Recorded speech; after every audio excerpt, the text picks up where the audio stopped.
ली मरा शिष्यवृत्ती परीक्षेत हॅलो, आवाज येतोय सर? हो मॅडम. हं.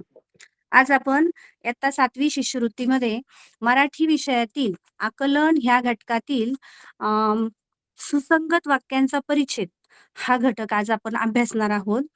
त्या आकलन विभागामध्ये 4 घटक असतात.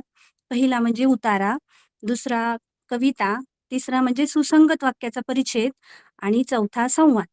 आज आपण तिसरा घटक म्हणजे सुसंवाद वाक्याचा परिच्छेद ह्या घटकाविषयी माहिती पाहणार आहोत. सुरुवातीला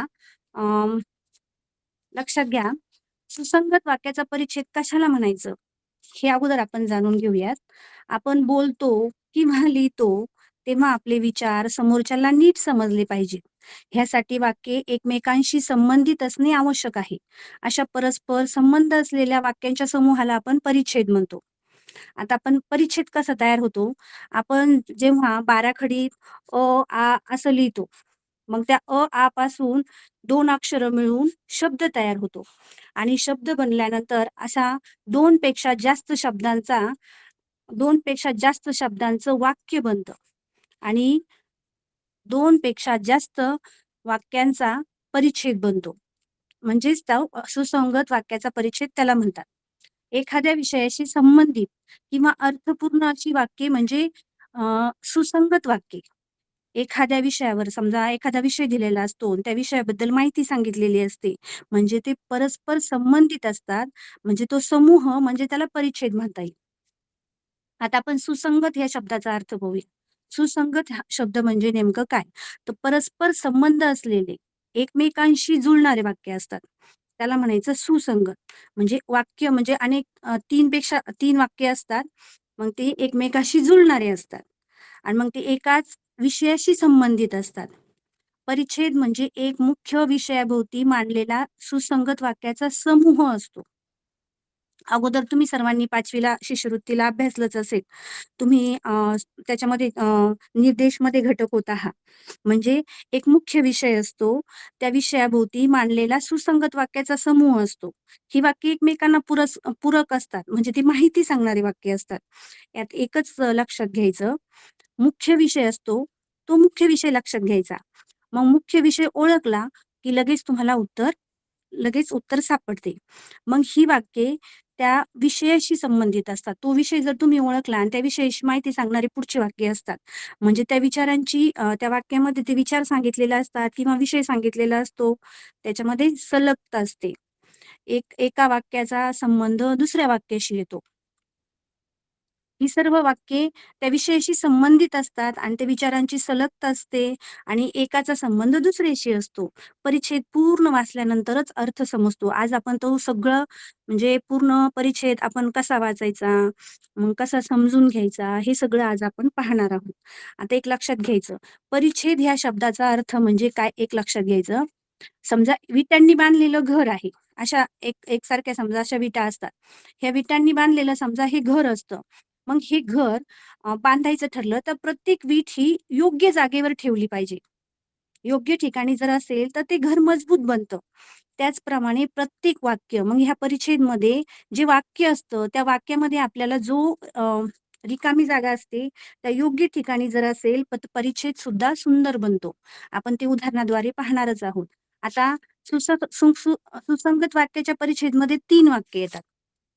तुमच्या समोर पहा दिसतंय त्यात पहिलं वाक्य असतं. त्यात पहिलं वाक्य, नंतर दुसरं वाक्य आणि तिसरं वाक्य असे 3 वाक्य दिलेले असतात. त्या 3 वाक्यांचा एकमेकांशी संबंध असतो. 3 वाक्य दिलेले असतात. पहिलं वाक्य हे काय करतं, विषयाची ओळख करून देतं. म्हणजे एखाद्या विषयाबद्दल माहिती सांगतं. हे वाक्य सगळ्यात महत्त्वाचं म्हणजे याच्यातून आपल्याला विषय ओळखायचा असतो. म्हणजे विषयाची ओळख करून देणारं वाक्य असतं. आणि हे जे इतर वाक्य असतात, दुसरं वाक्य आणि तिसरं वाक्य, हे काय करतात, इतर म्हणजे ह्या विषयाबद्दल समजा पहिलं वाक्य हे काय करतं, मुख्य विषय सांगतो. मुख्य विषय आपल्याला सांगतो आणि मग ह्या मुख्य विषयाबद्दल इतर माहिती सांगते. दुसरे वाक्य काय करतात, इतर माहिती सांगते. म्हणजे ते अजून माहिती सांगतं आपल्याला. हे सुद्धा इतर माहिती सांगते. म्हणजे आपण ते वाक्य दोन्ही लक्षात घ्यायचे. मुख्य विषय जर लक्षात आला, तर आपल्याला इतर माहिती सांगणारं वाक्य याच्यावरून सुद्धा आपल्याला पहिलं वाक्य ओळखता येतं. ह्या वाक्यात एक मुख्य विषय असतो आणि मग त्याच्याशी संबंधित हे 2 आणि विचारांचा योग्य क्रम असतो. पहिल्या वाक्यात पहिला क्रम दिलेला असतो, मग त्याच्या अनुषंगाने दुसरं वाक्य असतं आणि मग तिसरं वाक्य असतं. एक सोपी गोष्ट लक्षात ठेवायची. हा जो विचारांचा क्रम हा असा व्यवस्थित असतो. म्हणजे सुरुवातीला परिच्छेदाची पहिलं वाक्याने सुरुवात असते. म्हणजे मध्य म्हणजे दुसरं वाक्य असतं आणि शेवट म्हणजे तिसरं वाक्य असतं. आणि एक सोपी गोष्ट म्हणजे काय, एकच विषय म्हणजे याच्यामध्ये ह्या पहिल्या वाक्यामध्ये एक विषय म्हणजे एक विचार सांगितलेले असते किंवा एखाद्या घटकाबद्दल माहिती सांगितलेली असते आणि मग दुसऱ्या वाक्यात ती अजून त्या अनुषंगाने इतर माहिती दिलेली असते. याची सोपी पद्धत म्हणजे हा घटक परिच्छेद वाचताना एकच प्रश्न आपल्या स्वतःच्या मनाला विचारायचा. एकच प्रश्न स्वतःच्या मनाला विचारायचा तो म्हणजे, की हा परिच्छेद कोणाबद्दल आहे? एक प्रश्न लक्षात घ्यायचा, की हा परिच्छेद कोणाबद्दल आहे? आणि हा विषय जर निश्चित झाला, तर वाक्यांचा अर्थदृष्ट्या संबंध लावायला म्हणजे आपल्याला लगेच समजतं. योग्य उत्तर लगेच निवडता येतं. आपण उत्तरापर्यंत निश्चित पोहोचू शकतो. फक्त ह्या पहिल्या वाक्यातून आपल्याला मुख्य विषय सापडताना अगोदर प्रश्न विचारायचा, की हा परिच्छेद कोणाबद्दल आहे किंवा कोणती घटना दिलेली आहे किंवा कोणता प्रसंग आहे? हा जर तुम्हाला समजलं तर शिष्यवृत्ती परीक्षेमध्ये पहा, गुण मिळवण्यासाठी हा घटक खूप महत्त्वाचा आणि सोपा आहे. आपल्याला याच्यामध्ये ह्या परीक्षेमध्ये कोणत्याही प्रकारचं कॅल्क्युलेशन करायचं नाही. गणितामध्ये जसं कॅल्क्युलेशन असतं, मग तुमचं गणिताचं उत्तर निघेपर्यंत आपल्याला शेवटपर्यंत स्टेप करावे लागतात. पण तसं सुसंगत वाक्याच्या परिच्छेदामध्ये काय करायचं असतं, तर मुख्य विषय समजून घ्यायचा, व्यवस्थित काळजीपूर्वक मुख्य विषय समजल्यानंतर तर्कज्ञानाच्या सहाय्यानं आपल्याला दिलेल्या प्रश्नांची उत्तरं शोधायची असतात. आणि आपल्याला अ, एक लक्षात घ्या, पहिल्या वाक्यामध्ये हे जो असतो रिकामी जागा दिलेली, दुसऱ्या वाक्यात दिलेली आणि तिसऱ्या वाक्यात दिलेली. असे एकूण 3 प्रश्न असतात. हे 3 प्रश्न आपल्याला 6 मार्क मिळवून देतात आणि 6 मार्क आपल्याला आपल्याला मराठी विषय हा 50 मार्काचा असतो. त्याच्यातले आपले 6 मार्क हे आपले हातचे असतात. म्हणजे तर्कज्ञानाचा वापर करायचा कुठल्याही प्रकारे कॅल्क्युलेशन न करता हे मार्क आपल्याला सहज मिळून जातात. पण त्यासाठी तुम्हाला थोडीशी माहिती असणं गरजेचं आहे आणि कशाप्रकारे हा परिच्छेद सोडवायचा हे पण माहिती करून घेणं गरजेचं आहे. आता आपण यासाठी कोणत्या गोष्टी लक्षात ठेवायच्या याची माहिती पाहूया. तुमच्या समोर पहा, सुसंगत वाक्यांचा परिच्छेद सोडवताना पहिल्यांदा काय करायचं? प्रत्येक गोष्ट काळजीपूर्वकच वाचायची. लक्षात ठेवा. एकमेकांशी अर्थदृष्ट्या संबंध असणारी वाक्ये म्हणजे सुसंगत वाक्याचा परिच्छेद होय. मी मगाशी सांगितलं. एकमेकांशी अर्थदृष्ट्या म्हणजे अर्थपूर्ण असतात ते आणि शिवाय संबंध असतो एकमेकांचा. पहिल्याचा दुसऱ्याशी, दुसऱ्याचा तिसऱ्याशी अशा प्रकारे सुसंगत वाक्यांचा परिच्छेद असतो. आणि ही वाक्ये काय असतात, एखाद्या विषयाशी मगाशी सांगितलं मी, एखादा विषय असतो किंवा एखादी घटना असते किंवा एखादा प्रसंग सांगितलेला असतो. मग तो प्रसंग सुद्धा सकाळ, दुपार, संध्याकाळ अशी वेळ पण विचारतात. घटनेच्या संदर्भात पण विचारतात, की त्या घटनेचा मग तो कधी-कधी कालावधी विचारतात. विषयाशी कनेक्टेड म्हणजे एखादा विषय घेतला. मग तो कोणत्याही समाजाच्या क्षेत्रातला असेल, सांस्कृतिक क्षेत्रातला असेल, त्या संबंधाशी निगडीत असतात. म्हणजे त्याच्या ह्या 3 विषयांशी, घटनेशी आणि प्रसंगाशी निगडीत असतात आणि ही वाक्य आपण समजून घ्यायची. पुढचं पहा, हा प्रश्न सोडवताना वाक्ये काळजीपूर्वक व सलग वाचावीत. काही मुलं काय करतात, पहिला प्रश्न वाचला, मी अगोदरच सांगितलं पहा. पहिलं वाक्य वाचलं, लगेच त्याचे पर्याय लगेच निवडून मोकळे होतात. दुसरं वाक्य की मग निवडतात. मग तिसरं वाक्य लगेच त्याचे पर्याय निवडतात. एक लक्षात घ्यायचं, पहिलं वाक्य झाल्यानंतर त्याचे पर्याय वाचायचे, दुसरं वाक्य झाल्यानंतर त्याचे पर्याय वाचायचे, तिसरं वाक्य झाल्यानंतर त्याचे पर्याय वाचायचे. मग तुम्हाला पहिल्या वाक्याचा क्लू मिळतो. म्हणजे काय होतं, कधी-कधी पहिल्या प्रश्नाचं उत्तर तुम्हाला तिसऱ्या वाक्यामध्ये मिळतं किंवा दुसऱ्या वाक्यामध्ये मिळतं. म्हणजे पहिलं वाक्य दुसऱ्याशी कनेक्टेड असतं, दुसरं तिसऱ्याशी, तिसरं पहिल्याशी, अशा प्रकारे तिसरं हे दुसऱ्याशी पण कनेक्टेड असतं. आणि दुसरं हे पहिल्याशी, तिसऱ्याशी असा त्यांचा सुसंगत म्हणजे एकमेकांशी त्या संबंधित असतात. म्हणून आपण तीनही वाक्य काळजीपूर्वकच वाचणं गरजेचं आहे. बरेच मुलं काय करतात, की हा प्रश्न सोडवताना घाईघाईने सोडवतात. पहिला प्रश्न वाचून लगेच त्याचं उत्तर काढतात. म्हणजे इथं पहा, हा प्रश्न सोडवताना वाक्ये काळजीपूर्वक व सलग वाचावी. म्हणजे तिन्ही वाक्य आणि तिन्हींचे पर्याय सलग वाचायचे आणि काळजीपूर्वक वाचायचे. घाईघाईने पहिलेच वाक्य वाचून गाळलेल्या शब्दांची योजना करू नका. मी मगाशी कसं सांगितलं, घाईघाईने पहिलेच वाक्य जर वाचलं आणि त्याची जर रिकामी जागा तुम्ही भरली, तर तुमचं उत्तर तिथंच चुकतंय आणि पहिलं चुकलं म्हटल्यानंतर दुसऱ्याशी त्याच्या अनुषंगाने निश्चितच चुकणार. म्हणजे आपल्या 6 मार्क हे आपले हातचे आहेत. म्हणजे तर्कज्ञानाचा वापर करून मिळणारे मार्क आहेत, ते आपले तिथेच आपल्याला मार्क मिळणार नाही. म्हणून घाईघाईने पहिलेच वाक्य वाचून उत्तर देऊ नये आणि सोडवू नये. चौथा आहे पहा, त्या पर्यायी शब्द जे पर्याय असतात, 4 पर्याय, ते पर्यायी शब्द नीट काळजीपूर्वक वाचून तर्कज्ञानाचा लक्षात घ्या, तर्कज्ञानाचा योग्य उपयोग करा. म्हणजे व्यवस्थित तुमचं अंदाज घ्यायचा किंवा कशाबद्दल माहिती सांगितलेली आहे. मग ती माहिती सांगितल्यानंतर त्या अनुषंगाने त्या तर्कज्ञानाचा वापर करून आपण काय करूयात, पर्याय क्रमांक निवडूयात. शिवाय ह्या प्रश्नात किमान 3 वाक्यांचा परिच्छेद दिलेला असतो. लक्षात ठेवा, 3 वाक्यांचा परिच्छेद दिलेला असतो.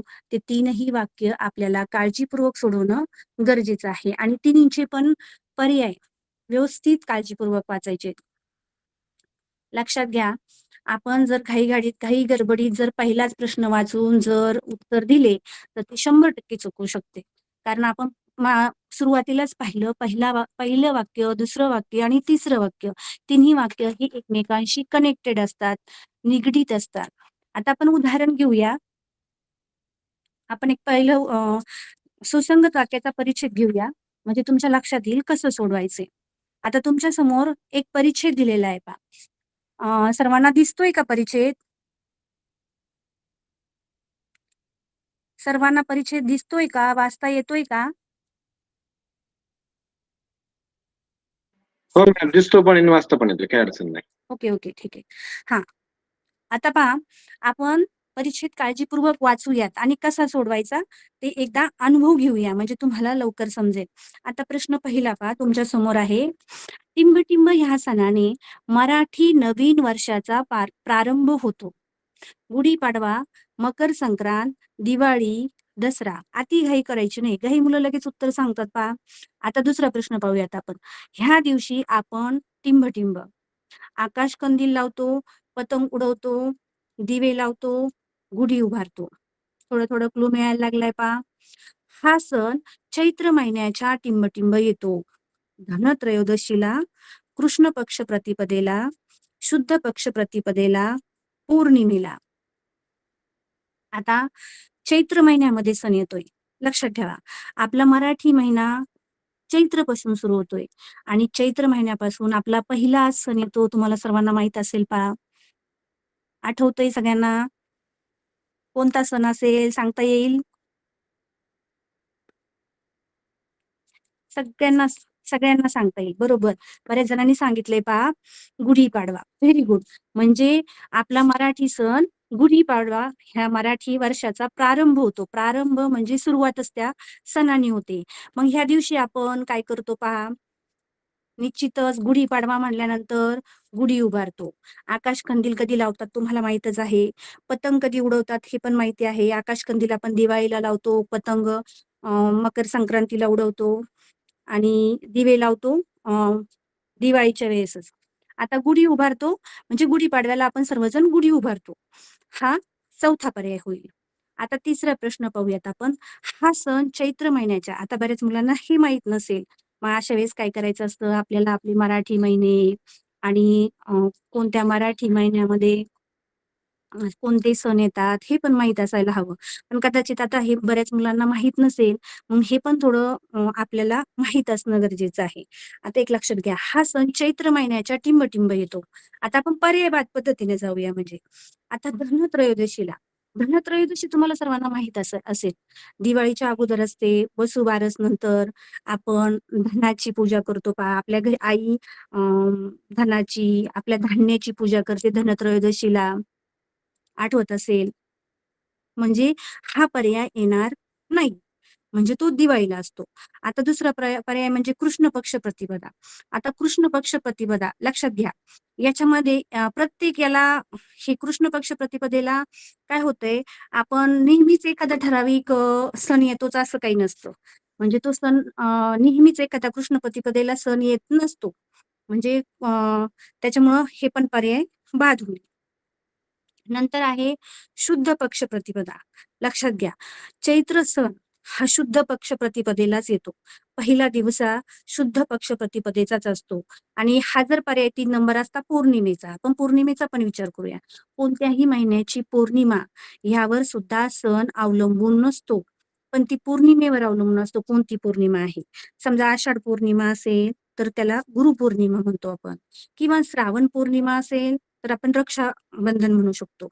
म्हणजे उत्तर आपलं शुद्ध पक्ष प्रतिपदेला. ह्यासाठी तुम्हाला मराठी महिने आणि त्या मराठी महिन्यात येणारे सण हे पण तुम्हाला माहीत असायला हवेत. त्यासाठी तुमचा तो अभ्यास पण म्हणजे थोडंसं त्याचा अभ्यास जर असेल तर हा परिच्छेद सोडायला सोपा गेला असता. मग आपण थोडक्यात थोडक्यात थोडंसं चैत्रमध्ये कोणते सण येतात हे पाहूया. हे बघा, चैत्रमध्ये गुढीपाडवा येतोय, मग श्रीरामनवमी येते, हनुमान जयंती येते. मग आता वैशाखमध्ये अक्षय तृतीया येते. आपल्या सर्वांना माहिती आहे आपण उपास करू जेवू घालतो. मग ती वैशाखमध्ये असते. नंतर ज्येष्ठमध्ये वटपौर्णिमा येते. लक्षात घ्या, जूनमध्ये म्हणजे आता ज्येष्ठ चालू आहे म्हणजे तेव्हा वटपौर्णिमा आहे पहा. आता आषाढमध्ये आषाढी एकादशी येईल आणि गुरुपौर्णिमा पण असेल.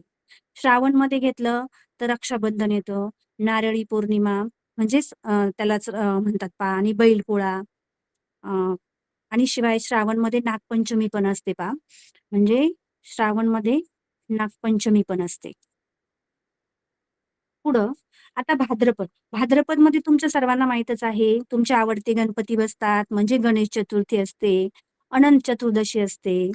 आता अश्विन पाहूया. अश्विनमध्ये विजयादशमी म्हणजे दसरा आणि कोजागिरी पौर्णिमा येते पहा. कार्तिकमध्ये दीपावली आणि भाऊबीज असते. कार्तिकमध्ये त्रिपुरारी पौर्णिमा पण असते पहा. आणि मार्गशीर्ष, मार्गशीर्षमध्ये दत्त जयंती येते. नंतर पौषमध्ये मकर संक्रांत असते आणि माघमध्ये रथसप्तमी आणि महाशिवरात्रीचा उपवास आपण करतो पहा. आणि फाल्गुनमध्ये होळी असते, धुळीवंदन आणि रंगपंचमी. हे सण तुम्हाला मराठी महिने आणि त्यांचे हे त्या मराठी महिन्यात येणारे सण हे तुम्हाला सर्वांना काय माहीत असले तर सुसंगत वाक्याचा परिच्छेद सोडायला खूप सोपं असतो. मग हे तुम्हाला मी एक सांगितलं, अशा प्रकारचे सुसंगत वाक्याचे परिच्छेद हे कशाशी पण कनेक्टेड असतात. कधी-कधी ते दिनविशेषशी कनेक्टेड असतात, कधी-कधी मराठी महिन्यापाशी, कधी-कधी आपल्या धान्याची कापणी असते, त्या दिवसाशी कनेक्टेड असतात. मग तुम्हाला माहीत पाहिजे कापणी कधी येते. मग अशा प्रकारची छोटी-छोटी गोष्ट जे तुम्हाला 5वी पासून तुम्ही वाचत आले असाल, शिकत आले असाल, त्या गोष्टी तुम्हाला माहीत जर असेल, तर हा परिच्छेद सोडायला सोपा जातो. आता आपण दुसरा परिच्छेद सोडूया, म्हणजे काय होईल तुम्हाला एकदा अजून समजेल पहा. आता दुसरा परिच्छेद तुमच्या समोर येतोय पहा. आता आपण आपण आता पाहिलं. आता हा दुसरा परिच्छेद पाहूयात. तुमच्या समोर आहे पहा. परिच्छेद वाचूया. आपल्याला तिन्ही प्रश्न सलग वाचायचे आहेत आणि तिन्हींचे पर्याय सलग वाचायचे आहेत, हे लक्षात घ्यायचंय. प्रत्येक वेळेस आपण काय होतं कधी-कधी घाई-गडबडीमध्ये किंवा पेपरच्या वेळेस बसल्यानंतर काय करतो, आपल्याला वाटतं वेळ संपेल की काय? अशा अनुषंगाने काय होतं, आपण काय करतो, फास्टमध्ये उत्तर सोडायला जातो आणि आपल्या लक्षातच येत नाही, की सुसंगत वाक्याचा परिच्छेद आहे, तिन्ही सलग वाचायचे. अशा वेळेस पण आपण काय करतो, घाई-गडबडीमध्ये पहिलं वाक्य वाचून लगेच उत्तर देतो. कारण आपल्याला तिथं परीक्षेच्या याच्यामध्ये आपल्याला थोडीशी घाई-गडबड किंवा मग अशा वेळेस आपण थोडं शांततेत घेऊनच नक्की परिच्छेद काळजीपूर्वक वाचायचंय. किती घाई असो, किती डोक्यात विचार येवो, तरी पण. आता पहिला प्रश्न पाहूया आपण. 14 जानेवारीला सूर्य टिंब-टिंब राशीत येतो. आता 12 राशी आहे, आपल्याला काही माहिती नाहीये, पण मग आपण वाचूया आणि समजून घेऊया. पहिला पर्याय आहे कुंभ, कर्क, मकर, मीन. ह्या दिवशी दुसरा प्रश्न पाहूया पहा. ह्या दिवशी येणाऱ्या सणाला स्नेहाचे प्रतीक म्हणून सर्वजण एकमेकांना टिंब-टिंब देतात. तिळगुळ, प्रसाद, आपट्याची पाने, शुभेच्छा. आणि पहा तिसरा प्रश्न, सर्वजण ह्या दिवशी आनंदाने टिंब-टिंब नाचतात, गातात, फटाके उडवतात, पतंग उडवतात. आता याच्यावरून आपल्याला कळालं असेल पहा. आणि थोडक्यात लक्षात घ्यायचंय, की कोणता सण असेल बरं? आता मुख्य विषय लक्षात घ्यायचा. मी तुम्हाला अगोदरच सांगितलं, मुख्य विषय जर समजला, तर तुम्हाला परिच्छेद सोडायला एकदम म्हणजे समजायला एकदम सोप्पा. आता इथं जानेवारीमध्ये पहा, आपल्याला माहिती आहे जानेवारीमध्ये कोणता सण येतो, बऱ्याच जणांना माहिती आहे. उत्तर आले असतील तुमचे. Very good. छान उत्तर देतायत पहा मुलं. लगेच समजतंय तुम्हाला. म्हणजे पहा, तुम्हाला सर्व माहिती आहे जानेवारी महिन्यात कोणते सण आहे. म्हणजे आता पहा 14 जानेवारीला सूर्य टिंब-टिंब राशीत येतो. तुमच्या जणांची उत्तर आलेत पहा. पर्याय क्रमांक 3 व्हेरी गुड. म्हणजे सूर्य मकर राशीत येतो. Very good. आता पुढचा प्रश्न. ह्या दिवशी येणाऱ्या सणाला स्नेहाचे प्रतीक म्हणून सर्वजण एकमेकांना टिंब-टिंब देतायत. उत्तर छान. एक उत्तर आलंय तुमचं. Very good. आता तुमचं जानेवारी महिना आहे लक्षात घ्या. म्हणजे तुमचं उत्तर 1 नंबर आलंय, बरोबर आहे. आपट्याची पाने आपण कधी देतो तुम्हाला माहीतच आहे. दसऱ्याला देतो. दसरा कधी असतो? अश्विनमध्ये असतो. आपण मागाशिकच पाहिलं. आणि शुभेच्छा आपण एकमेकाला दिवाळीच्या देतो. मग दिवाळीच्या शुभेच्छा आपण देतो. म्हणजे ते तर येऊ शकत नाही. प्रसाद आपण कुठं कधी देतो? देवाला गेल्यानंतर आपण देवाचा प्रसाद वाटतो. बरोबर ना? म्हणजे पर्याय क्रमांक 1 इथं बसतोय. Very good. आता तिसऱ्या प्रश्नाचं उत्तर पण बऱ्याच जणांनी 4 दिलंय. छान, छान. सर्वजण ह्या दिवशी आनंदाने पतंग उडवतात. तुमच्या आवडीचा विषय म्हटल्यानंतर तुम्हाला समजणारच. बरोबर ना? नाचतात कधी रे पण? कधी-कधी होळी असते. होळीच्या साईडला फेर धरून नाचतात. लक्षात घ्या. गातात शक्यतो. कुणाकडे कार्यक्रम असला तर गातात. फटाके कधी उडवतात हे तर तुम्हाला माहीतच आहे तुमच्या आवडीचा सण.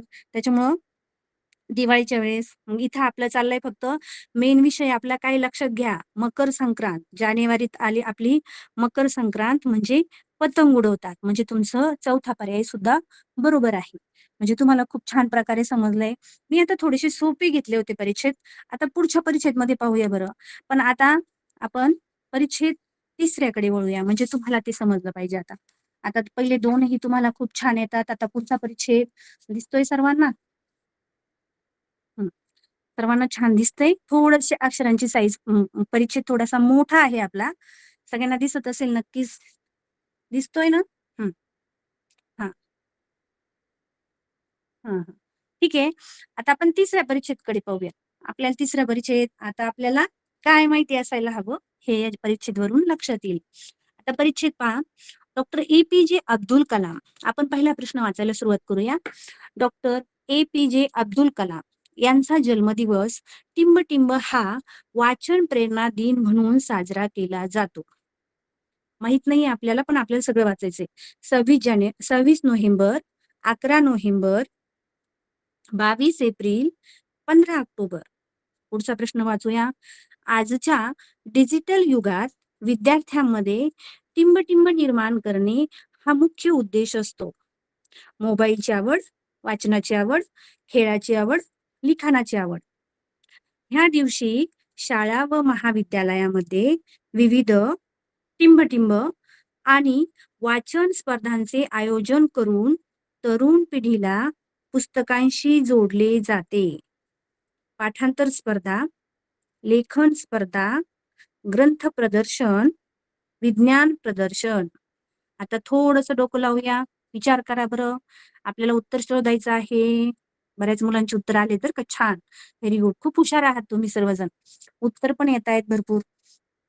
आता आपल्याला वाचन प्रेरणा दिन माहीत पाहिजे. म्हणजे डॉक्टर ए-पी-जे अब्दुल कलाम यांचा जन्मदिवस हा वाचन प्रेरणा दिन म्हणून साजरा करतात हे समजलं. पण त्यांचा जन्मदिवस आपल्याला माहीत पाहिजे ना. त्याच्यासाठी जर तुम्हाला माहीत नसेल, तर पर्यायवाद पद्धतीने पण जाऊ शकतो आपण.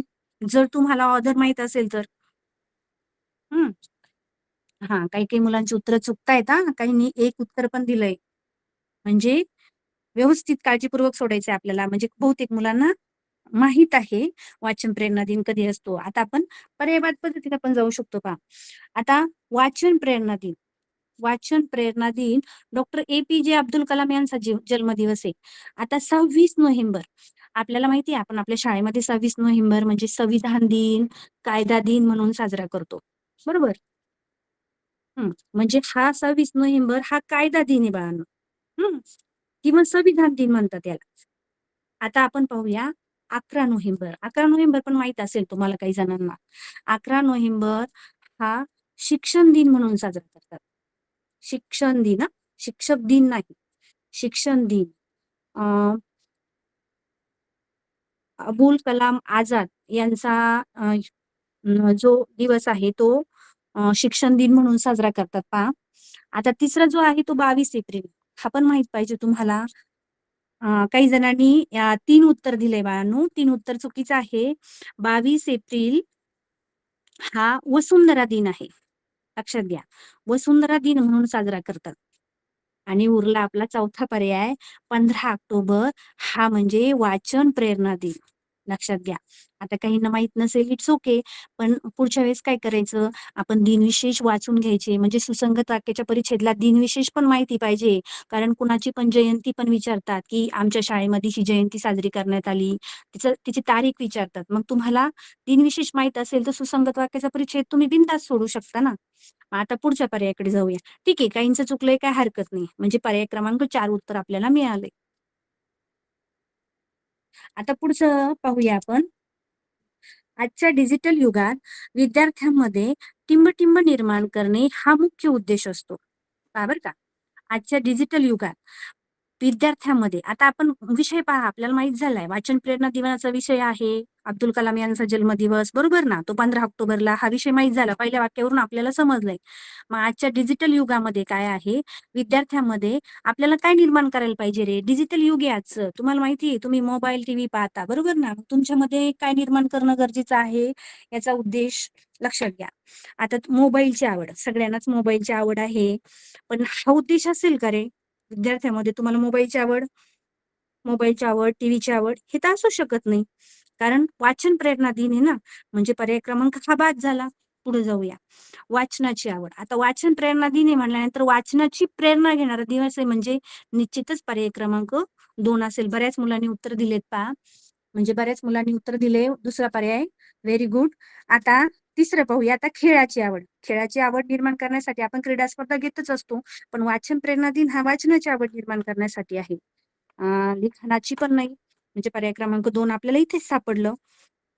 तरी पण लक्षात घ्यायचं आपल्याला दुसरा पर्याय जरी सापडला, तरी आपण तिसरा पण वाचायचा आणि चौथा पण वाचायचा. शेवटपर्यंत 4ही पर्याय कंपल्सरी वाचायचे. आता आपण जाऊया तिसऱ्या प्रश्नाकडे. ह्या दिवशी शाळा व महाविद्यालयामध्ये म्हणजे आपल्या शाळेमध्ये, महाविद्यालयामध्ये आपल्याला तुम्हाला माहीत असेल तुमचे शिक्षक साजरा करतात पहा. विविध टिंब-टिंब आणि वाचन स्पर्धांचे आयोजन करून तरुण पिढीला पुस्तकांशी जोडले जाते. म्हणजे तरुण पिढीला समजा आता तुम्हाला पुस्तकांशी जोडायचंय. मग खालील कोणते घटक घ्यावं लागेल बरं? कशाचं आयोजन करावं लागेल बरं? मग आता काही मुलांनी एक उत्तर दिलंय पहा बरं का. पाठांतर स्पर्धा. हां. मग आता पुढे लेखन स्पर्धा. पुढचं आहे ग्रंथ प्रदर्शन आणि चौथा आहे विज्ञान प्रदर्शन. तुम्हाला काय वाटतं बरं? किती पर्याय येईल बरं? किती पर्याय येईल बरं? पहा बरं दिलंय तुम्ही उत्तर. बऱ्याच मुलांची उत्तरं येतायत 3. बऱ्याच मुलांना छान समजते पहा. बरोबर. पण काहींचं 4 उत्तर पण आलंय. 4 उत्तर पण आलंय. विज्ञान प्रदर्शन आपण कधी भरवतो तुम्हाला माहीतच आहे. विज्ञान प्रदर्शन हं. आपण जे उपकरणं बनवतो गणित विज्ञानाचे बहुतेकदा ते विज्ञान प्रदर्शन आपण ह्या दिवशी तर ह्या वाचन प्रेरणा दिवशी तर भरवतच नाही ना. म्हणजे पाठांतर स्पर्धा नाही येणार. लेखन स्पर्धा पण नाही. मग आता एक लक्षात घ्या. वाचन प्रेरणा म्हणजे तुम्हाला वाचायचंय. तुम्हाला वाचन करायचंय. ते वाचन करण्या अगोदर तुम्हाला पुस्तकांची, ग्रंथांची नावं तर माहीत झाली पाहिजे ना. मग त्या ग्रंथांची नावं जर माहीत झाली, तरच तुम्हाला ते वाचता येतील ना. म्हणून त्याचं जर प्रदर्शन भरलं, ग्रंथ प्रदर्शन, त्याच्या प्रदर्शनाने काय होईल? तुम्हाला पुस्तकांची नावं माहीत होईल आणि नावं माहीत झाली, तर तुम्ही त्या अनुषंगाने तुम्ही वाचताल ना. म्हणून त्या दिवशी आपल्या शाळेमध्ये वाचन पण घेतात. आणि ग्रंथ प्रदर्शन पण भरवलं जातं. काही शाळेत भरवलं, एखाद्या शाळेत नसेल भरवलं म्हणून कदाचित तुमचं उत्तर 4 येत असेल. पण असू द्या. पण आता लक्षात घ्या, ग्रंथ प्रदर्शन भरवल्यामुळं काय होतंय, की तुम्हाला पुस्तकांची माहिती होते, वेगवेगळ्या पुस्तकांची, गोष्टींची पुस्तके, कथा असतील, कादंबऱ्या असतील. मग तुम्हाला जी आवडणारी पुस्तकं आहेत, ती पुस्तकं तुम्ही निश्चितच वाचू शकाल. मग याच्यासाठी आता एक लक्षात घ्या, याच्यामध्ये तुम्हाला दिनविशेष महत्त्वाचा आला. म्हणजे 15 ऑक्टोबरला वाचन प्रेरणा दिन असतो. हे तुम्हाला माहीत असतं. काही जणांचे उत्तरं चुकलेत ना, म्हणजे हा मार्क आपला हातचा आहे. म्हणजे हे जरी तुम्ही डोकं लावलं असतं, की डिजिटल युगात विद्यार्थ्यांमध्ये खेळाची आवड नाही, लिखाणाची नाही, मोबाईलची नाही, हे जर तुम्ही सोडवलं असतं किंवा हे जरी आलं असतं, तर पहिलं उत्तर तुमचं दिनविशेषमुळं गेलं असतं. म्हणून आपल्याला दिनविशेष पण अभ्यासणं खूप गरजेचं आहे पहा. आता ह्या दिनविशेषसाठी आपण थोडक्यात दिनविशेष पाहूया. म्हणजे तुम्हाला पुढचे जे आपले परिच्छेद आहेत, ते सोडवायला सोपे जातील. जे महत्वाचे दिनविशेष आहेत, ते मी तुमच्या समोर आता आणलेत पहा. महत्वाचे दिनविशेष पहा बरं. आता आपण पाहूया 3 जानेवारीला बालिका दिन म्हणजे सावित्रीबाई फुले जयंती आपण साजरी करतो आणि 14 जानेवारीला आपण मागाशिकच पाहिलं मकर संक्रांत. मकर संक्रांत असते बरोबर ना? म्हणजे भूगोल दिन साजरा करतो. लक्षात घ्या. मकर संक्रांत म्हणजे त्याला भूगोल दिन पण म्हणतात आणि आपण मागाशी पाहिलं, की सूर्य काय करतोय? मकर राशीत प्रवेश करतो. बरोबर ना? 14 जानेवारीला सूर्य मकर राशीत प्रवेश करतो. तेव्हा मकर संक्रांत असते 14 जानेवारीला. कधी-कधी 14 जानेवारीला नसून ती 15 जानेवारीला पण येते मकर संक्रांत लक्षात घ्या. आणि पुढचं आहे 23 जानेवारी म्हणजे नेताजी सुभाषचंद्र बोस जयंती. म्हणजे यांना युवा दिन सुद्धा म्हणतात बरं का, लक्षात ठेवा. युवा दिन म्हणून पण साजरा करतात 23 जानेवारी. आता 26 जानेवारी आपल्याला सगळ्यांना माहीतच आहे प्रजासत्ताक दिन म्हणून साजरा करतो आपण. आणि 30 जानेवारी हुतात्मा दिन म्हणतोय आपण. महात्मा गांधी यांचा स्मृती दिन. बऱ्याच जण मुलांना माहीत असेल. आणि 19 फेब्रुवारी तर तुमच्या सगळ्यांची शिवजयंती म्हणतो आपण. म्हणजे छत्रपती शिवाजी महाराज यांची जयंती असते. कधी-कधी त्याच्यावर आधारित पण येऊ शकतो तुम्हाला. शिवाजी महाराजांचा विषय जर आला, तर त्यांची जन्मदिवस पण येऊ शकतो. आणि त्यांचं जन्मस्थळ अशी बरीच माहिती त्याच्याशी कनेक्टेड येऊ शकते. जर सुसंगत वाक्याचा परिच्छेद त्याच्याशी कनेक्टेड आला तर. आता पुढचं आहे 27 फेब्रुवारी मराठी राजभाषा दिन. तुम्हाला माहीतच आहे. आपण शाळेमध्ये साजरे करतो पहा मराठी राजभाषा दिन. आणि 28 फेब्रुवारी राष्ट्रीय विज्ञान दिन. हे दोन्ही पण 27 फेब्रुवारीला मराठी राजभाषा दिन झाला का 28 फेब्रुवारीला आपण लगेच राष्ट्रीय विज्ञान दिन साजरा करतो. आता पुढचा मार्च घेऊया महिना. 8 मार्चमध्ये जागतिक महिला दिन असतो. आणि 11 एप्रिल महात्मा फुले जयंती. कधी-कधी महात्मा फुलेंविषयी जर माहिती आली, की मुलींसाठी पहिली शाळा कुणी काढली, त्यांचं नाव आलं आणि त्यांची जयंती आपण कधी साजरी करतो, मग लक्षात ठेवायचं 11 एप्रिल. ह्यासाठी तुमचे हे दिनविशेष पाठांतर असणे खूप गरजेचं आहे. आता पुढे जाऊया 14 एप्रिल हे पण खूप महत्वाचं आहे. डॉक्टर बाबासाहेब आंबेडकर जयंती असते. आणि 22 एप्रिल आपण मागाशिकच पाहिलं एका याच्यामध्ये पर्याय आला होता पहा 22 एप्रिल जागतिक वसुंधरा दिन. बहुतेक परिच्छेदमध्ये पण असतं हे. आणि 1 मे कामगार दिन, महाराष्ट्र दिन आपला निकाल असतो पहा बऱ्याच ठिकाणी तिथं 1 मेचा निकाल असतो. म्हणजे 1 मे महाराष्ट्र दिन पण आपल्या महाराष्ट्र राज्याची निर्मिती झाली 1960 साली. मग तो महाराष्ट्र दिन म्हणून आपण साजरा करतो. आता जाऊया जून महिन्यामध्ये. 5 जून म्हणजे जागतिक पर्यावरण दिन. हा पण खूप महत्वाचा आहे पहा. जागतिक पर्यावरण दिन. आणि 21 जून आंतरराष्ट्रीय योगा दिन. आता आपली शाळा उघडल्यानंतर आपण आंतरराष्ट्रीय योगा दिन साजरी करणार आहे पहा. रविवारी येतोय तो नेमकं. म्हणजे तो आंतरराष्ट्रीय योगा दिन आपण सर्वजण साजरा करतो. पुढचा आहे 1 ऑगस्ट लोकमान्य टिळक पुण्यतिथी. नंतर 9 ऑगस्ट आहे क्रांती दिन. मला वाटतं क्रांती दिन हा बहुतेकदा बुद्धिमत्तेमध्ये येतो. तुम्हाला हा प्रश्न क्रांती दिन च्या संदर्भात बहुतेकदा बुद्धिमत्तेत प्रश्न असतो. 15 ऑगस्ट स्वातंत्र्य दिन. नंतर 5 सप्टेंबर शिक्षक दिन. आपल्या सर्वांना माहिती आहे आपण शिक्षक दिन साजरा करतो. 14 सप्टेंबर हिंदी दिन. बहुतेक मुलांना माहीत नसेल पहा. 14 सप्टेंबर हा हिंदी दिन म्हणून साजरा करतात. मी थोडक्यात महत्वाचे दिन विशेष घेतलेले आहेत फक्त. आणि 2 ऑक्टोबर आपण सर्वांना पहा ह्या दिवशी सुट्टी असते. आपण जयंती साजरी करण्यासाठी येतो. महात्मा गांधी आणि लाल बहादूर शास्त्री यांची जयंती असते पहा 2 ऑक्टोबरला. नंतर 15 ऑक्टोबर आपण मागाशी पाहिलं वाचन प्रेरणा दिन. Doctor APJ. अब्दुल कलाम यांचा जन्मदिवस. म्हणजे त्यांची जयंती आपण वाचन प्रेरणा दिन म्हणून साजरा करतो. 11 नोव्हेंबर शिक्षण दिन मागाच्या पर्यायामध्ये पण होतं पहा. 14 नोव्हेंबर बालदिन पण आपण साजरा करतो. बालमेळाव्याचं आयोजन केलं जातं पहा. आणि 3 डिसेंबर जागतिक अपंग दिन पण साजरा करतात. आणि 25 डिसेंबर तुम्हाला सर्वांना माहिती आहे की नाताळ असतो. अशा प्रकारे फक्त महत्त्वाचे दिनविशेष मी घेतले. म्हणजे हे दिनविशेष जर तुम्हाला माहीत असेल तर काय होतं, की तुम्हाला सुसंगत वाक्याचे परिच्छेद सोडवायला मदत होते. आता आपण 3 परिच्छेद पाहिले. आपण आता पुढच्या परिच्छेदकडे वळूया. सुसंगत वाक्याच्या परिच्छेदमध्ये 4था परिच्छेद घेऊया आपण. आता तुम्हाला 4था परिच्छेदकडे वळूया. आपल्या नेहमीप्रमाणे 3ही व्यवस्थित काळजीपूर्वक वाचायचे आणि सोडवायचे. तुम्हाला सर्वांना दिसतोय परिच्छेद? ठीक आहे. हं. आता पहा, लक्षात घ्या तुमच्या समोर 4था परिच्छेद आहे. आता आपल्याला 3ही प्रश्न वाचून तिन्हींचे पर्याय वाचायचे. अचानक टिंब-टिंब पाऊस कोसळला. पहिला प्रश्न, अचानक टिंब-टिंब पाऊस कोसळला.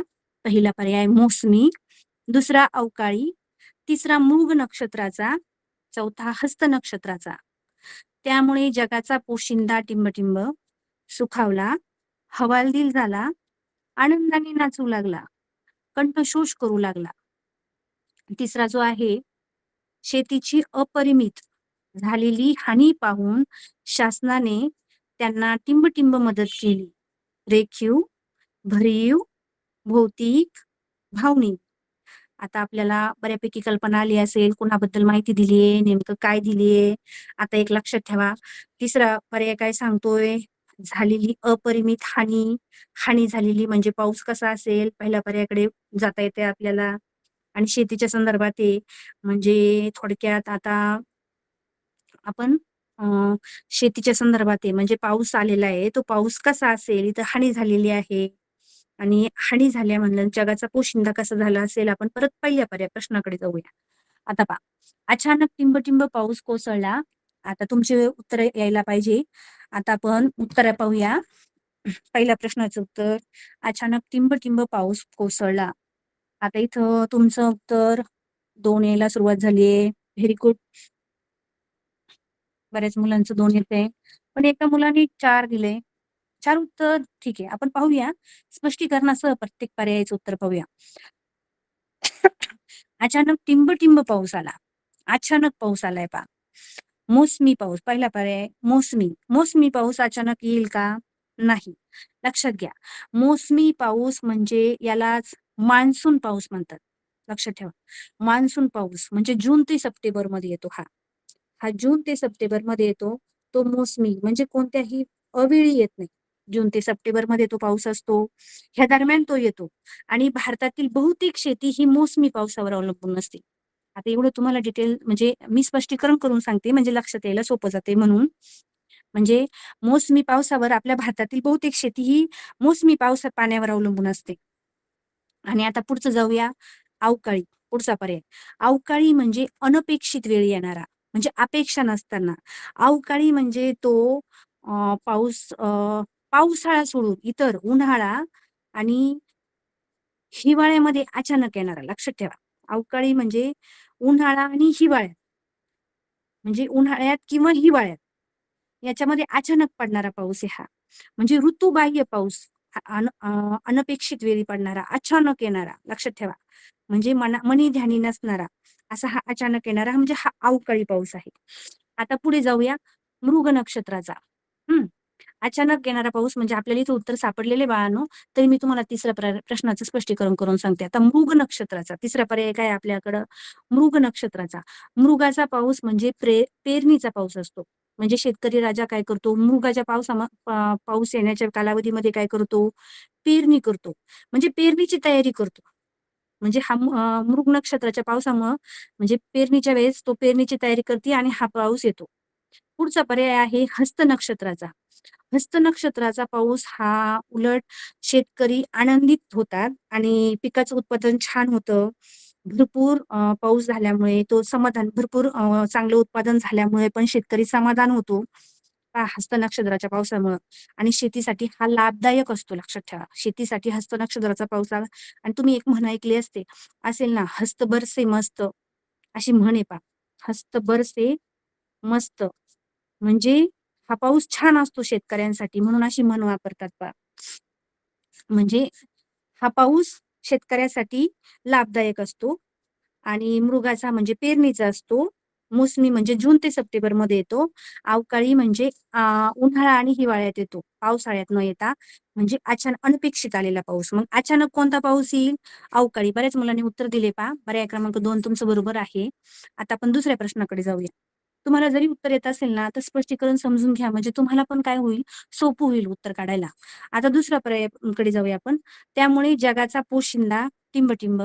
आता पहा, बऱ्याच मुलांचे उत्तर अ, बऱ्याच मुलांची 4ही उत्तर येतायत. आता काहींचं उत्तर 2 उत्तर पण आलंय पहा. काहींचं 4 आलंय. ठीक आहे. ओके. हं. आता आपण पर्यायाकडे जाऊया. त्यामुळे जगाचा पोशिंदा. आता जगाचा पोशिंदा म्हणजे कोण? शेतकरी राजा बरं का, लक्षात ठेवा. जगाचा पोशिंदा कोणाला म्हणतात? शेतकऱ्याला म्हणतात. हं. मग तो काय होईल? लक्षात घ्या. याच्यावरूनच लक्षात घ्यायचं. अचानक म्हणजे अवकाळी पाऊस आलाय. मग जगाचा पोशिंदा हा सुखावला जाईल का? म्हणजे म्हणजे सुखावला म्हणजे आनंदित होईल का? त्याला आनंद होईल का? अजिबात होणार नाही. म्हणजे पर्याय क्रमांक 1 गेला. आता पुढचा आहे हवालदिल झाला. हवालदिल झाला म्हणजे घाबरून गेला. लक्षात घ्या, घाबरून गेला, गोंधळून गेला असा त्याचा अर्थ होतो. म्हणजे शेतकरी राजा हवालदिल झाला म्हणजे घाबरून गेला, गोंधळून गेला. आता तिसरा पर्याय, आनंदाने नाचू लागला. आता अचानक आलेल्या पावसामुळे निश्चितच शेतकरी राजा आनंदाने तर नाचणार नाही ना, कारण अचानक आलेला आहे. त्याचं कदाचित शेतामध्ये पीकही असू शकतं, त्याचं नुकसानही होऊ शकतं. ठीक आहे. आता पुढचं जाऊया. कंठशोष करू लागला म्हणजे विनवण्या करणे. कंठशोषचा अर्थ काय आहे? विनवण्या करणे. मग आता तो इथं विनवण्या करणे म्हणजे एखादी गोष्ट दुसऱ्याला पटवून देण्यासाठी वारंवार सांगणे असा अर्थ होतो इथं कंठशोष करू लागला. काही मुलांनी उत्तर दिलंय पहा. कंठशोष करू लागणे हे उत्तर नाही आहेत बाळांनो. म्हणजे विनवण्या करणे, एखादी गोष्ट वारंवार एखाद्याला सांगणे आणि आनंदाने तर नाचू शकत नाही. मग आता इथं कंठशोष म्हणजे विनवण्या तर करू शकत नाही. हं. मग उरलं काय? हवालदिल झाला म्हणजे बरोबर तो घाबरून गेला. खूप मुलांनी उत्तर दिलं याचं पहा. म्हणजे तो खूप घाबरून गेला, गोंधळून गेला अचानक आलेल्या पावसामुळे. आता जाऊया तिसऱ्या पर्यायाकडे. तिसऱ्या पर्यायाचं उत्तर द्या. शेतीची अपरिमित झालेली हानी पाहून शासनाने त्यांना टिंब-टिंब मदत केली. आता पहा शासनाने मदत केली आहे. पर्याय क्रमांक सांगा बरं. बऱ्याच मुलांची उत्तरं येतायत पहा. बऱ्याच मुलांची 2 उत्तरं येतायत. ठीक आहे. काही मुलांचं 3 पण उत्तर आलंय. आपण आता त्या शब्दांचा अर्थ पाहूया. आता पर्याय क्रमांक 1 पहा. रेखीव. आता शेतीची अपरिमित हानी. एवढं लक्षात घ्या. अचानक पाऊस आलाय, त्यामुळे शेतकरी राजा हवालदिल झालाय, गोंधळून गेलाय, घाबरून गेलाय. बरोबर. मग शेतीची अपरिमित. अपरिमित म्हणजे ज्याची मोजता येणार नाही अशी. लक्षात घ्या. झालेली हानी म्हणजे थोडक्यात हानी झालीये. म्हणजे नुकसान झालंय पिकांचं. म्हणजे थोडक्यात शेतीचं नुकसान झालंय. ती हानी पाहून शासनाने त्यांना म्हणजे शेताचं जर नुकसान झालं तर शासन त्यांना कशी मदत केलेली आहे. आता इथं रेखीव आहे. रेखीव एखादी आकृती असते. रेखीव म्हणजे सुबक आपण नाही का काटेकोरपणे आकृती काढतो अशी रेखीव. ती रेखीव मदत तर इथं होऊ शकत नाही. आता भरीव. भरीव म्हणजे इथं अर्थ दर्जेदार. दर्जेदार, भरपूर असं त्याचा अर्थ होतो बरं का. म्हणजे शासनाने भरीव मदत केली का? म्हणजे दर्जेदार, भरपूर मदत केली का? असा अर्थ होतो इथं. आता भौतिक. भौतिक म्हणजे वस्तू संदर्भात. वस्तूशी कनेक्टेड. वस्तूशी कनेक्टेड तर शासन मदत करू शकत नाही पहा. पुढचं आहे भावनिक. भावनिक म्हणजे आपल्या भावभावना असतात पहा. म्हणजे आपल्या आपल्याला एक समज किंवा असे असतात ना, त्या भावनिक मदत तर शक्यतो नाही करत. मग त्यासाठी पहा पर्याय क्रमांक 2 उत्तर बरोबर आहे. बऱ्याच मुलांनी उत्तर दिलंय पहा. म्हणजे दर्जेदार, भरपूर मदत केली शासनाने हा पर्याय इथं व्यवस्थित बसतोय. म्हणजे आपल्याला 3ही पर्याय इथं सापडले पहा. अशा प्रकारे परिचित क्रमांक 4 हा पण तुम्हाला खूप सोपा वाटला असेल. पण काही मुलांना मृग नक्षत्राचा, हस्त नक्षत्राचा पाऊस नसेल माहिती तर त्यांनी तेच उत्तर दिलं असेल. पण पुढची 2 तर किमान तुमचे बरोबरच यायला पाहिजे. ते तर्कज्ञानावर आधारित होते पुढचे 2. ठीक आहे. आपण जाऊया पुढचा प्रश्न परिचितकडे. परिच्छेद क्रमांक 5 पाहूया आता आपण. तुमच्या समोर परिच्छेद क्रमांक 5 आहे. आपण काळजीपूर्वक वाचूया आणि समजून घेऊया तरच उत्तर देऊया. आता पहिला प्रश्न वाचूयात आपण. सर्वांना व्यवस्थित दिसतंय? पहा. प्राचीन काळी हे संदेशवहनासाठी वापरले जात होते. विमान, घोडे, हत्ती, उंट. दुसरा प्रश्न, त्यावर स्वार होऊन टिंबटिंब हा संदेश वहनाचे काम करीत असे. घोडेस्वार, वैमानिक. पहिला प्रश्न वाचून उत्तर देऊ नका बाळांनो, तुम्ही उत्तर द्यायला लागले. वैमानिक, माहूत, सांडणीस्वार. आता पुढचा आहे, यालाच मरुभूमीतील टिंबटिंब म्हणतात. जहाज, हवाई जहाज, रणगाडा, ओसॅसिस. लक्षात घ्या. आता आपण जाऊया परत पहिल्या प्रश्नाकडे आणि आता विषय समजून घ्या. विषय नेमकं काय आहे? प्राचीन काळी संदेशवहनासाठी नेमकं काय वापरलं जात होतं? हे व्यवस्थित विषय समजून घ्या. तो विषय समजला की पुढचं लगेच तुम्हाला येऊन जाईल. आता प्राचीन काळी तिसऱ्या मरुभूमी शब्द लक्षात आला असेल काही मुलांना. मरुभूमीचा अर्थ त्याच्यावरून पहिल्याची लिंक लगेच लागली असेल. मरुभूमी कशाला म्हणतात नेमकं? ह्या काही मुलांना माहीत असेल, काहींना माहीत नसेल. मरुभूमी म्हणजे थोडक्यात आता इथं वाळवंट शब्द घ्यायचा बाळांनो. आता वाळवंट शब्द जर तुम्हाला समजला याचा, कधी-कधी समानार्थी शब्द पण खूप उपयोगी पडतात सुसंगत वाक्याच्या परिच्छेदमध्ये सोडण्यासाठी. आता आपण पहिल्या प्रश्नाकडे जाऊया. प्राचीन काळी हे संदेशवहनासाठी वापरले जात होते. आता प्राचीन काळ म्हणल्यानंतर विमान येईल का? नाही येणार. प्राचीन काळीमध्ये घोडे होते, परंतु मरुभूमीमध्ये घोडे होते का? मरुभूमी म्हणजे वाळवंट, त्याच्यात होतील का? नाही. म्हणजे पर्याय क्रमांक दुसरा पण बाद झाला. हत्ती पण येणार नाही. म्हणजे पर्याय क्रमांक काय उरला तर उंट. आणि आता बऱ्याच जणांना तुम्हाला माहीत असेल, उंट म्हणल्यानंतर उंटावर स्वार होणाऱ्याला काय म्हणतात? आपण माहिती घोड्यावर स्वार होणाऱ्याला काय म्हणतो? घोडेस्वार. विमान चालवणाऱ्याला काय म्हणतो आपण? वैमानिक. आणि हत्तीवर चालवणारा त्याला काय म्हणतो आपण? माहूत म्हणतो. आणि उंट चालवणाऱ्याला काय म्हणतो? सांडणीस्वार. बऱ्याच मुलांनी उत्तर दिलंय छान. 4 उत्तर दिले पहा. म्हणजे घोडेस्वार पण येणार नाही, वैमानिक पण येणार नाही, माहूत पण येणार नाही. मग उरला पर्याय क्रमांक 4. Very good. तुमचं उत्तर छान परफेक्ट आहे पहा. आता आपण जाऊया तिसऱ्या प्रश्नाकडे. तिसऱ्या प्रश्नाचं उत्तर पहा बरं. बऱ्याच मुलांनी द्यायला सुरुवात केली आहे. यालाच मरुभूमीतील टिंबटिंब म्हणतात. मरुभूमीतील. बऱ्याच मुलांना काही शब्दाचे अर्थ माहीत नसल्यामुळे चुकीची उत्तर यायला लागली. पर्याय क्रमांक 4 उत्तर दिले काहींनी. पहा, विचार करा थोडासा. मरुभूमीतील काय म्हणता येईल? मरुभूमी म्हणजे वाळवंट. जिथं पाण्याची कमतरता आहे. लक्षात ठेवा. जिथं पाण्याची कमतरता आहे असे. पण त्याला मरुभूमीतील काय म्हणावं लागेल पहा. आता जहाज पाहूया. जहाज बसेल का? हवाई जहाज म्हणजे आकाशात चालणारी साधनं पहा. आकाशात चालवली जाणारी साधनं म्हणजे हवाई जहाज म्हणता येईल का? रणगाडा म्हणता येईल का? लष्करी वाहन हे युद्धात वापरलं जातं. रणगाडा ते म्हणता येईल का? ओसॅ ओएसिस म्हणजे काय? तर वाळवंटामध्ये याचा अर्थ लक्षात घ्या फक्त.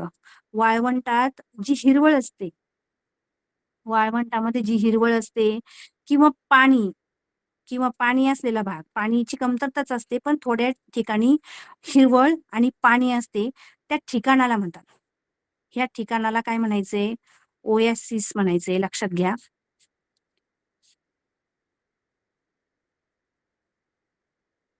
ह्या ठिकाणाला ओएसिस म्हणायचंय. मग आता तुम्हाला उत्तर सापडलं पाहिजे.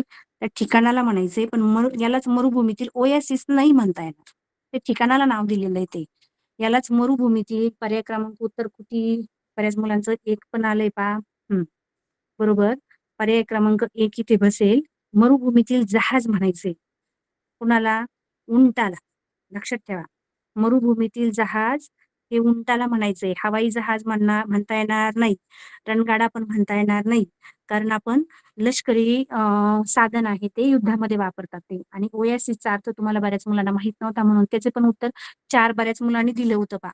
म्हणजे ते एक वाळवंटात हिरवळ थोड्या ठिकाणी असते, पाणी असते, त्या ठिकाणाला ओएसिस म्हटलं जाते. अशा प्रकारे हा परिच्छेद पण सोपा होता. आता आपण पुढच्या परिच्छेदकडे जाऊया. परिच्छेद क्रमांक 6 पहा तुमच्या समोर. हा बोर्डाला आलेला प्रश्न आहे पहा तुमच्या समोर. परिच्छेद क्रमांक 6चा आपल्या बोर्डाला परीक्षेला आलेला प्रश्न आहे. नीट काळजीपूर्वक सोडवा. आता आपण पहिल्यापासून वाचूया. प्रश्न तुम्हाला सर्वांना दिसतोय पहा. आपण सलग प्रश्न वाचूयात. प्रश्न पहिला. टिंबटिंब ही समाज जीवनाला लागलेली कीड आहे. एक अज्ञान, आळस, अंधश्रद्धा, व्यसन. तिचा टिंबटिंब करणे ही काळाची गरज आहे. विकास, नायनाट, अपभ्रंश, भ्रमनिरास.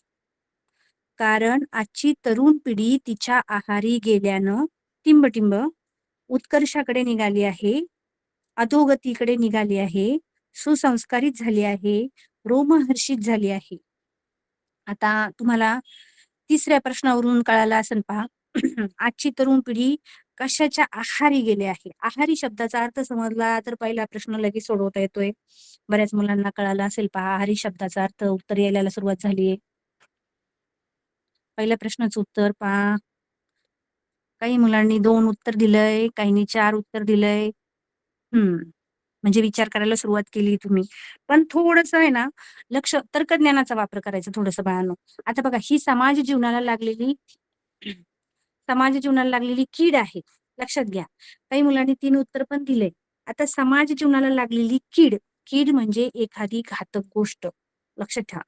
आता घातक गोष्ट तुम्ही म्हणताल मॅडम आळस पण घातक आहे, अंधश्रद्धा पण घातक आहे, अज्ञान पण घातक आहे, व्यसन पण घातक आहे. म्हणजे सगळं कन्फ्युजन करणार आहे, बरोबर? मग अशा वेळेस आपल्याला परफेक्ट उत्तर लागते. कीड म्हणजे थोडक्यात ती घातक गोष्ट. आता अज्ञान म्हणजे ज्याला समज नाही, ज्याला एखाद्या गोष्टीचं ज्ञान नाही, त्याला अज्ञान म्हणतो आपण.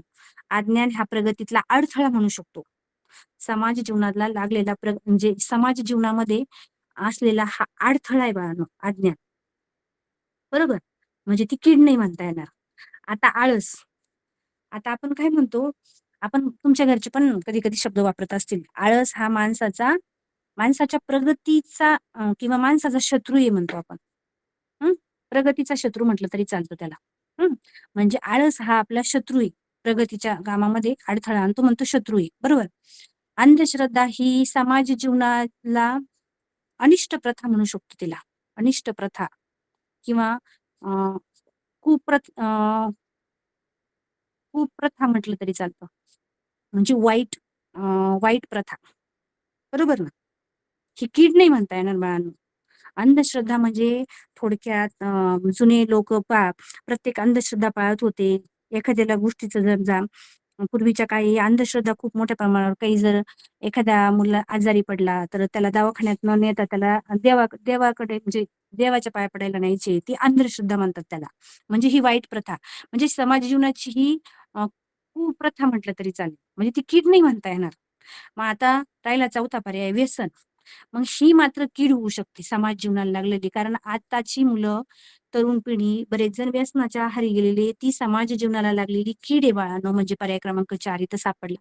आणि व्यसनाच्या आहारी जातो. आहारीवरून पहिल्या प्रश्नाचं उत्तर लगेच व्यसन समजायला पाहिजे होतं बऱ्याच मुलांना. आहारी एखाद्या जातो म्हणजे व्यसनाच्या आहारी जातो. आता बघा, आता आपण आहारीचे आता पुढचा पर्याय. तिचा टिंब-टिंब करणे ही काळाची गरज आहे. मग तिचा काय करायचं आपल्याला? व्यसन सापडलं. मग ती कीड आहे. मग तिचा विकास करायचा आहे का? अजिबात नाही. तिचा नायनाट करायचा आहे का? नायनाट म्हणजे नष्ट करणे. म्हणजे लगेच इथं उत्तर सापडते आपल्याला बाळांनो, नष्ट करणे. पण अपभ्रंश म्हणजे एखादी मूळ गोष्टीपासून वेगळी गोष्ट बदलणे, ही नाही होऊ शकत. भ्रमनिरास करणे म्हणजे गैरसमज दूर करणे. मग आता हे व्यसनाचा काय गैरसमज दूर करता येतो का आपल्याला? नाही. आपण किती पण त्या मुलांना सांगितलं, तर ते ऐकत नाही ना. म्हणजे तिचा आपल्याला नायनाट करणं गरजेचं आहे. तिचा गैरसमज दूर करणं नाही. म्हणजे भ्रमनिरास म्हणजे गैरसमज दूर करणं, तो बसत नाही इथे. आणि एक लक्षात घ्या, समाज जीवनाला लागलेली कीड म्हणजे व्यसन आहे आणि तिचं आपल्याला नायनाट करणं ही काळाची गरज आहे. मग आजची तरुण पिढी तिच्या आहारी गेल्यानं काय होईल बरं लक्षात घ्या. मग आता पर्याय क्रमांक सांगा बरं. तिसऱ्याचा पर्याय क्रमांक उत्कर्षाकडे निघाली आहे. उत्कर्ष. उत्कर्ष म्हणजे काय रे बाळांनो? प्रगती बरं का. मग आता तिच्या आहारी गेल्यामुळे आपली प्रगती होईल का? आपल्या देशाची, समाजाची? अजिबात नाही. बरोबर? अधोगतीकडे निघाली आहे. प्रगतीच्या विरुद्धार्थी शब्द अधोगती लक्षात ठेवा. प्रगती म्हणजेच उत्कर्ष. आता इथे समानार्थी शब्द महत्त्वाचे पडले बरं का तुम्हाला लक्षात ठेवा. समानार्थी शब्दांचं वाचन खूप गरजेचं आहे तुम्हाला.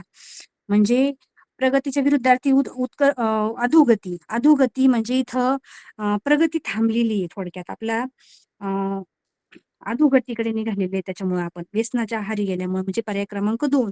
सुसंस्कारित झाली आहे. आता व्यसन करून सुसंस्कारित म्हणजे संस्कार झालेले आहे का? अजिबात नाही. रोमहर्षित झाली आहे म्हणजे आनंदित झालेली आहे का? नाही. कारण ते उलट व्यसनाच्या आहारी गेल्यामुळे उलट आपल्या आपली प्रगतीत अडथळा निर्माण झालेला आहे, म्हणजे अधोगती झालेली आहे आपल्या समाजाची. म्हणून पर्याय क्रमांक 2 इथं परफेक्ट बसतोय. पहा परिच्छेद क्रमांक 6 हा बोर्डाला आलेला होता. बऱ्याच मुलांची उत्तरं बरोबर आली आहे. पण लक्षात घ्या, ज्यांची चुकताय ना, आपला अंदाज चुकतोय म्हणजे आपला तर्कज्ञानाचा अर्थ लावणं आपण कुठेतरी कमी पडतोय. त्याच्यासाठी तुमचं वाचन संग्रह वाढणं गरजेचं आहे आणि तुमचं वाचन संग्रह जर वाढला, तर निश्चितच तुमचे हे 6 पैकी 6 मार्क आपल्याला पडतील. आपण आता एक 7वा परिच्छेद पाहूया पुढचा. सोप्पा परिच्छेद आहे. पहा, टिंब हे एक सुगंधित फूल आहे. गुलाब, केवडा, पारिजातक, निशिगंध. आपल्याला पाने, फुले, फळे याची पण माहिती पाहिजे. हिरव्यागार टिंब ही फुले हारीने येतात. छडीवर, वेलीवर, खोडावर, तुनपात्यावर. पुढं, ह्या फुलाला टिंब असेही म्हणतात. राजश्री, प्राजक्त, केतकी, गुलछडी. आता तुमची उत्तर यायला पाहिजे. पहा, आता परत पहिल्या प्रश्नाकडे वाचूयात, आपण जाऊयात. पहिल्या प्रश्नाकडे जाऊयात. पहिल्या प्रश्नाचं उत्तर, पहिल्या प्रश्नाचं उत्तर पहा.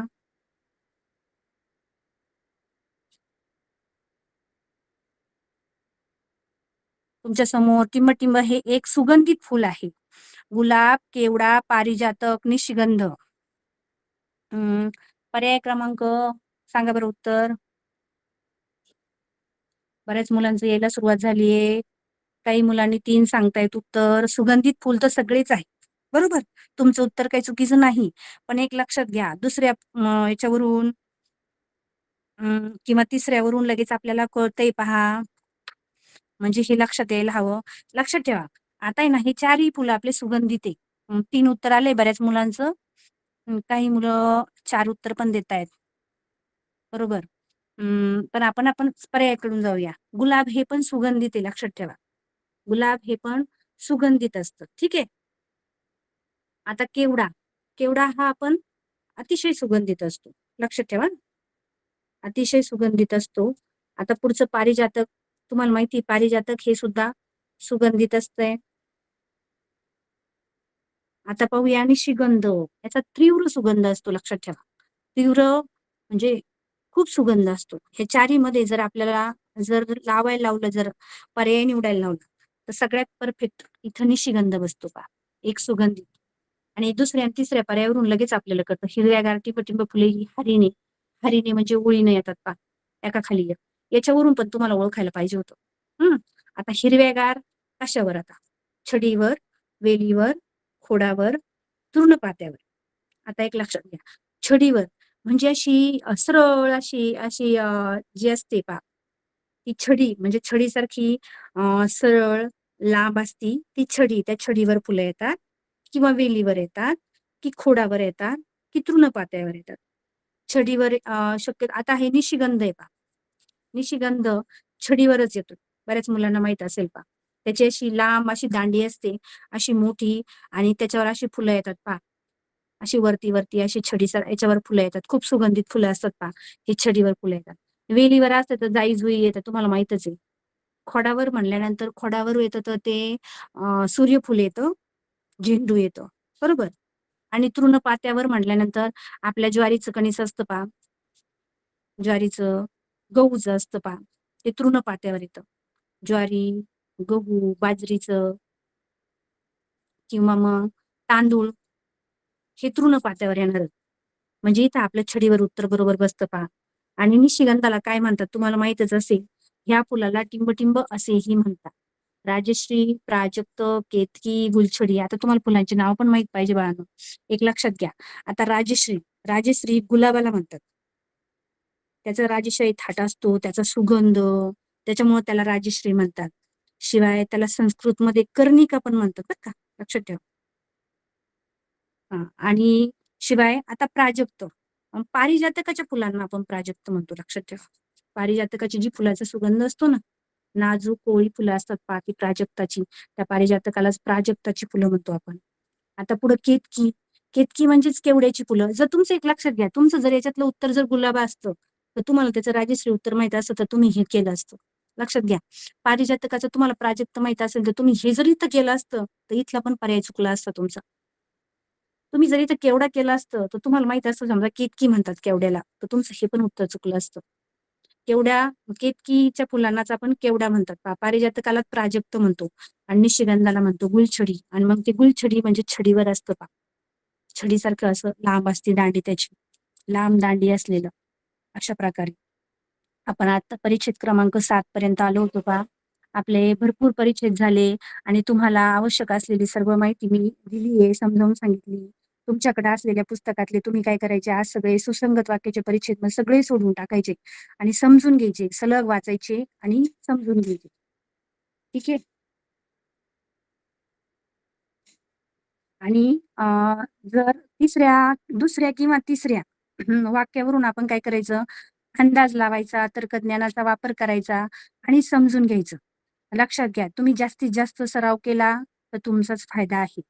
आणि त्याच्यासाठी तुमचं वाचन पण महत्वाचं आहे. मगाशी आपण पाहिलं, दिनविशेष असेल किंवा कोणत्या मराठी महिन्यात कोणते सण येतात किंवा जानेवारी, फेब्रुवारी ह्याच्यामधले पहा दिनविशेष पण महत्वाचे आहेत.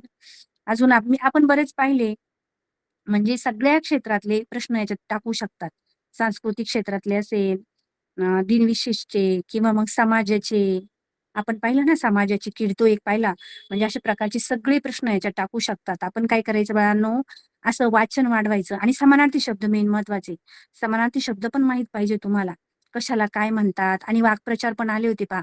म्हणजे तुम्हाला वाक्प्रचार पण माहीत पाहिजे. म्हणजे ह्या शब्दसंपत्तीवर तुमचं जर प्रभुत्व असेल, तर तुम्हाला अंदाज लावायला खूप सोपं जातं. अशा प्रकारे तुम्ही याच्यामध्ये तुमचे 6 पैकी 6 मार्क फिक्स होऊ शकतात. म्हणजे तुमचे हे हातचे मार्क आहे. जसं आपण उतार्यातून उत्तरं शोधून लिहितो, कवितातले उत्तरं शोधून लिहितो पहा, त्याच्यात आपण तर्कज्ञानाचा वापर करतो. तसंच आपण सुसंगत वाक्याचा परिच्छेद पण सोडवताना तर्कज्ञानाचाच वापर करायचा आहे. तसंच संवाद पण. म्हणजे हे शब्दसंपत्तीवर प्रभुत्व असलेलं आकलनाचे घटक आहेत. हा आकलनाचा भाग आहे, तो व्यवस्थित काळजीपूर्वक सोडवला, तर हे मार्क आपले सहज आपल्याला 6 म्हणजे 3 प्रश्नाचे 6 मार्क मिळून जातात. ह्याच्यात कुणाला काही समजलं नाहीये, काही शंका असेल, काही की मॅडम काय अभ्यास करायला पाहिजे? तुम्हाला सांगितलं मी समानार्थी शब्द वाचायचं, वाक्प्रचार वाचायचे. जास्तीत जास्त शब्दसंग्रह वाढवला, तर तुमचा मराठी विषय खूप छान परफेक्ट होऊन जातो.